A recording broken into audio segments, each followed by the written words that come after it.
আঙুর ফল গাছটা মাশাল্লাহ এটা অনেকটাই উপরে উঠে গেছে। এটা যখন আনছি তখন অনেক বেশি ছোট ছিল, তো এখানে হচ্ছে অনেকগুলো শাখা প্রশাখা বের হয়েছে, তো জিনিসটা বড় হচ্ছে আস্তে আস্তে। এখন সময় করে একদিন একটু স্প্রে করতে হবে যাতে কোনো পোকা টোকা না ধরে, কারণ পোকা ধরলে আসলে গাছ আর গাছ থাকে না। আর ডালিম গাছও অলরেডি ফুল চলে আসছে। ডালিম গাছের ফুলগুলো এই যে, ডালিম গাছের ফুলগুলোর সমস্যা হচ্ছে কি এই ফোটার পরে হচ্ছে যখনই ফোটে এই ফলটা হবে তার আগে এমন ঝড় ছাড়বে, বাতাস ছাড়বে, সব জিনিসগুলো একদম পরে নষ্ট হয়ে যায়।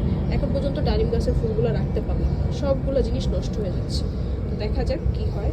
আর এদিকে হচ্ছে আমার পেয়ারা গাছও পেয়ারা চলে আসছে, যে ছোট্ট একটা পেয়ারা এখানে হয়েছে, এই যে ছোট্ট একটা পেয়ারা এটা হয়েছে। দেখি এটা যদি বড় হয় তাহলে আমি অবশ্যই আপনাদেরকে দেখাবো। আর লেবু গাছটা হচ্ছে এখন পর্যন্ত লেবু আসে নাই, সেদিন ছাঁটাই করে দেওয়ার পর এখন লেবু গাছটা পুরো ঝাঁপায়া হয়ে গেছে। দেখা যাক এটা বড় কতটুকু হয় আর কি।